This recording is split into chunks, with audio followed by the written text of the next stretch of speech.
The second manned spaceflight in American history can be summed up like this. The hatch just blew! This would refer to the infamous recovery procedure following the splashdown of the Liberty Bell spacecraft.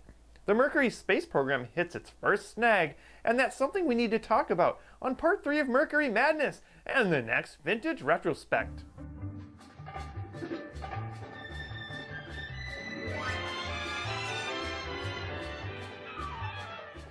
Hello, this is Chad from Vintage Retrospect, a cozy place for me to talk about all things vintage space with a hint of nostalgia.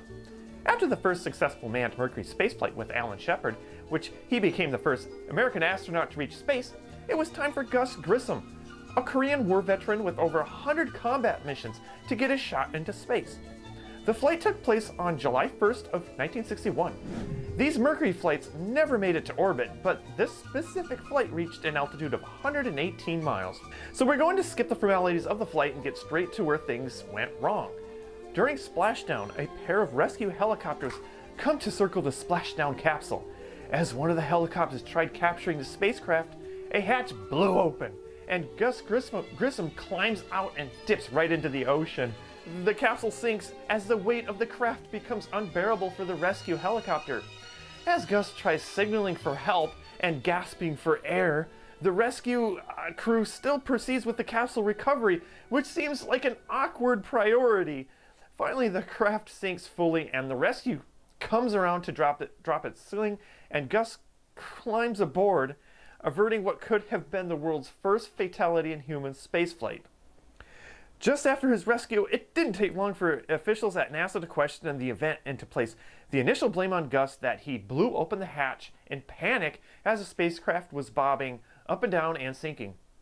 If you have seen the movie The Right Stuff, this scene is played out really well and shows Grissom fully denying that he released the hatch on purpose.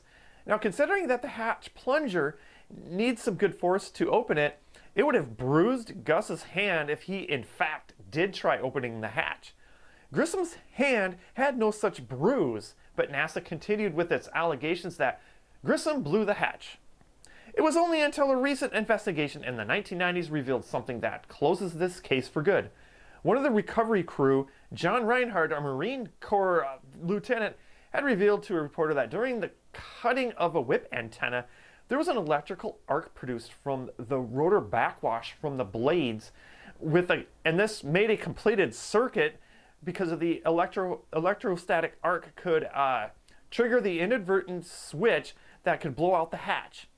Reinhardt's testimony comes decades late to really change the dynamic of this incident, but at least we all can now sleep at night knowing that Gus Grissom isn't full of it, and his peers should have believed him. So who did you believe, NASA or Grissom, before you found out the facts here? Let me know down below your thoughts or anything else that you can add to the conversation.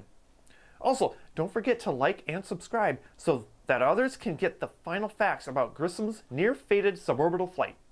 We will wrap up this series with part 4 in a few weeks. With that said, I am your host Chad, and I will see you out on the launch pad.